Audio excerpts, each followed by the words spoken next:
We were at a party with friends when my girlfriend asked me out of nowhere if she could do it with another guy. Everyone was shocked, and I was completely humiliated.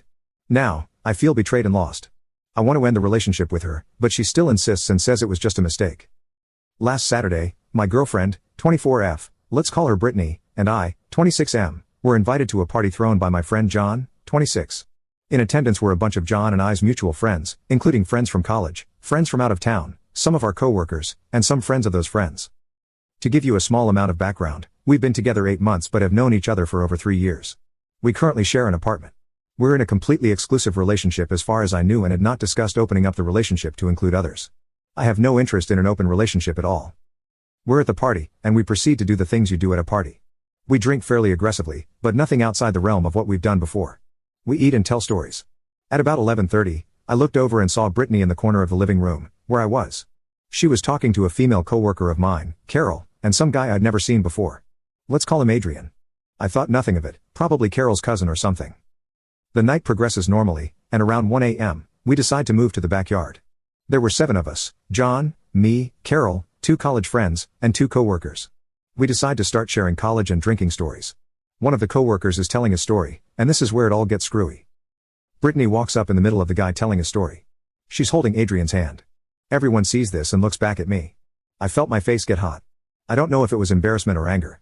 Then she asked me, "Babe, can I give this guy a blow?" I thought I was hallucinating. She even asks please, looking at me like a kid who wants to buy a new toy. He has a giant, grinning smile on his face, like he just won the lottery. I said, "No, Brittany." She turns, and I thought I could see a small look of disappointment on her face.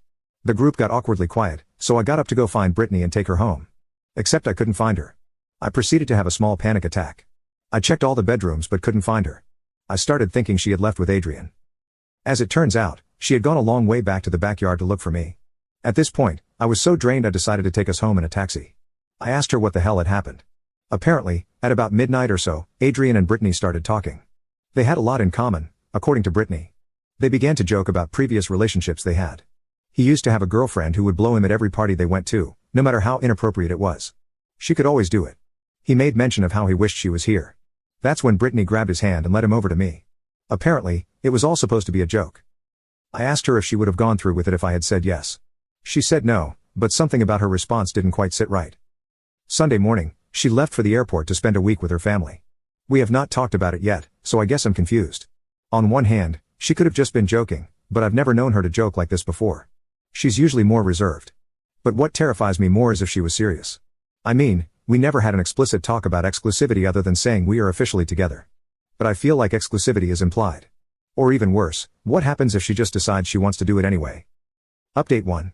I want to begin by saying that the reason I waited until she came back to town to talk to her about this incident was because I wanted to confront her about the joke and gauge her reaction in person. I can read her pretty well, so I figured I could tell if she was lying.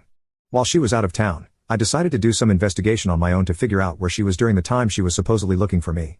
I hadn't considered that she might have actually done it anyway, but some of your comments helped me out of complete denial. As it turns out, only 2 people at the party that I could get a hold of can tell me anything about where she was during that hour or so, based on a rough time scale. The first witness only saw her slip out the front door, presumably to go around back to find me, at approximately 10 minutes before I remember going to look for her. That doesn't give me any solid evidence, though, because the time scale was so rough, it could have been as much as 20 minutes. The second account says that she was inside the house, drinking by herself, until the approximate time witness number 1 saw her leave through the front door. Nothing conclusive at all. On Saturday afternoon, when she came home, before she had a chance to unpack, I told her that we needed to talk. She wasn't surprised.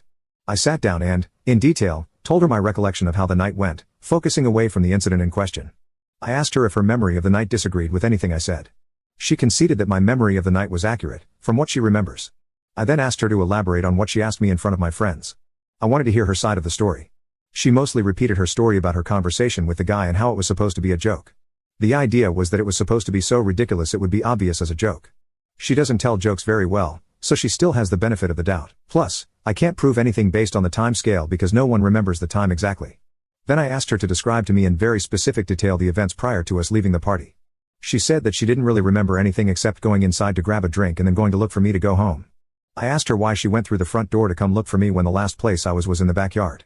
At first, she had a surprised expression on her face, but then she broke down crying for a full 5 minutes. She just sat there, sobbing.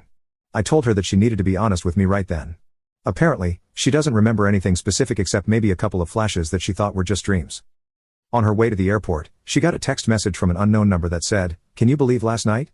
She called the number, and Adrian answered. Brittany, having no memory of the event, asked Adrian to explain.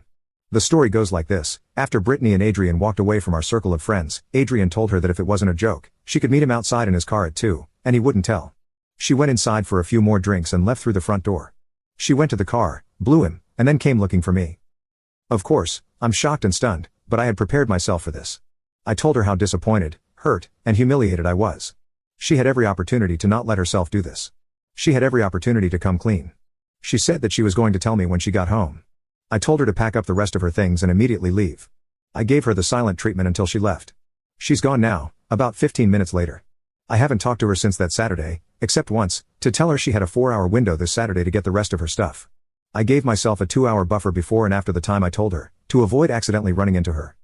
Luckily, the lease is in my name, as is most of the furniture and the dog. It'll be a struggle to cover all the rent by myself, but I'm looking into getting a roommate. I don't really want to be by myself every night. Since she moved out, she's been begging me by text message to talk to her. When I blocked her number, her friends started texting me, so I blocked them too. One time, she did show up outside the apartment, looking cold and miserable, nice touch, asking to just talk and apologize. I gave her the silent treatment and went inside my apartment, but she tried to follow me in, so I threatened her with calling the cops if she ever came around again. So far, so good. As for the work situation, I talked to John and most everyone at the party who was there for the joke. I apologized for my ex creating such an awkward situation for everyone. I didn't fill them in on the fact that she cheated because, honestly, I'm just too damn humiliated to admit that. The story is that the joke was enough to piss me off and break up with her, which is true regardless of her infidelity. I don't feel like my reputation at the office will be tarnished.